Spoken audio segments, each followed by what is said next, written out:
दोस्तों कहते हैं ना कि राजनीति और शतरंज में हर एक की बड़ी कीमत होती है। कब कौन सा मोहरा या व्यक्ति कहां अचानक बड़ा गेम कर दे ये बताया नहीं जा सकता है। मुरली मनोहर जोशी इसका जीता जागता सबूत है। साल 2014 में जब नरेंद्र मोदी पहली बार पीएम बने तो जोशी जी को लाल कृष्ण आडवाणी के साथ बीजेपी के मार्गदर्शक मंडल में भेज दिया गया, यानी साफ साफ कहें तो सियासत के साइडलाइन में धकेल दिया गया। लेकिन 11 साल बाद 2025 में जोशी जी ने ऐसा कमबैक मारा कि बीजेपी और मोदी सरकार के होश उड़ गए। जोशी जी ने आरएसएस चीफ मोहन भागवत के साथ मिलकर ऐसा गेम प्लान तैयार किया कि जिससे पूरी गुजरात लॉबी की लंका लग गई। 91 ईयर्स की उम्र में जोशी ने गुजरात लॉबी को ना सिर्फ जोर की पटखनी दी है बल्कि ऐसा भयंकर हंगामा मचाया है कि मोदी की तगड़ी इकोनॉमी वाला ढोल ही फट गया है। मुरली मनोहर जोशी ने क्या कह दिया है, भागवत के साथ जोशी ने कौन सा गेम प्लान बंद कमरे में तैयार किया है, ये सब कुछ मैं आपको अपनी इस रिपोर्ट में बताने वाली हूं। साथ ही इस पे भी चर्चा करेंगे कि कौन सी इकोनॉमिक्स थ्योरी आ गई है जिसके बाद हड़कंप मच गया है। दोस्तों 91 ईयर्स की उम्र में जब लोग आराम की कुर्सी पे बैठ करके चाय की चुस्कियां लेते हैं, मुरली मनोहर जोशी ने आरएसएस की एक हाई प्रोफाइल बैठक में 70 स्लाइड्स का प्रेजेंटेशन देके सबको चौंका दिया। ये बैठक थी संघ के आर्थिक संगठनों की जिसमें मोहन भागवत खुद मौजूद थे। आपको बता दें कि इस बैठक ने मोदी सरकार की आर्थिक नीतियों की पोल खोल दी। सवाल बड़ा है कि आखिर क्या था इस प्रेजेंटेशन में जिसने दिल्ली में से लेकर के नागपुर तक हलचल मचा दी। आपको बता दें कि बैठक में मुरली मनोहर जोशी ने अपनी बात शुरू की देश की आर्थिक हालात पे तीखे सवाल उठाते हुए। उन्होंने कहा कि भारत में आर्थिक विकास को राष्ट्रीय लक्ष्य मानना गलत है, यानी मोदी जी के 5 ट्रिलियन इकोनॉमी के सपने को जोशी ने एक ही झटके में कटघरे में खड़ा कर दिया।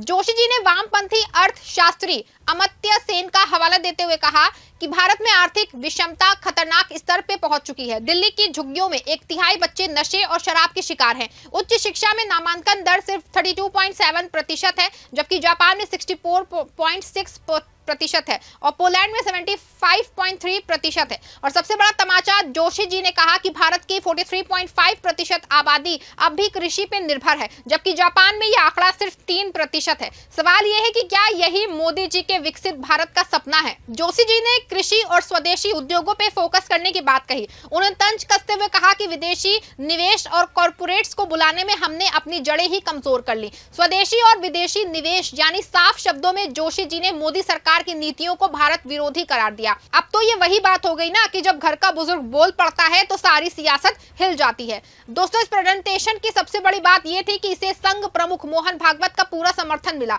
भागवत ने कहा कि जोशी जी ने सब कुछ कह दिया है, यानी जोशी की इकोनॉमिक्स थ्योरी को संघ ने हरी झंडी दे दी।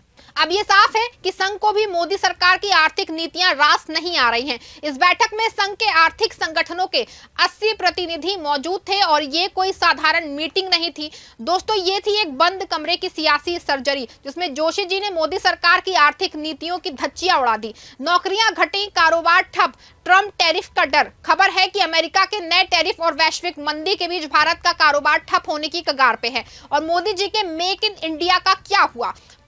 वो तो बस टीवी विज्ञापनों और ट्वीट्स तक सिमट के रह गया। संघ के सरकार्यवाह दत्तात्रेय होसबले ने जरूर ये सफाई दी कि बैठक सरकार की आलोचना के लिए नहीं थी। लेकिन दोस्तों जब घर का बुजुर्ग 70 स्लाइड्स के साथ मैदान में उतरता है तो बात सिर्फ सलाह तक सीमित नहीं। अब बात करते हैं उस आर्थिक मोर्चे की जहां मोदी सरकार पूरी तरह फ्लॉप साबित हुई है। दोस्तों 2014 में मोदी जी ने अच्छे दिन का वादा किया था। 2025 आ गया लेकिन वो अच्छे दिन तो बस उनके कॉर्पोरेट्स दोस्तों के लिए आए। 2014 से 24 बेरोजगारी दर 7.8%, जीडीपी ग्रोथ 5.4%, बेरोजगारी अपने चरम पे है, नौकरियां खत्म हो रही हैं और छोटे मध्यम कारोबार डूबने की कगार पे हैं। जोशी जी ने अपनी प्रेजेंटेशन में साफ कहा कि कृषि क्षेत्र को नजरअंदाज करने की कीमत देश चुका रहा है। कृषि 43.5% आबादी, 14% जीडीपी, किसानों की आय दोगुनी करने का वादा तो बस जुमला बन के रह गया। और हाँ, वो ट्रम्प टैरिफ का डर। अमेरिका ने भारत के निर्यात पे नए टैरिफ लगाने की धमकी दी है और मोदी सरकार के पास कोई जवाब नहीं है।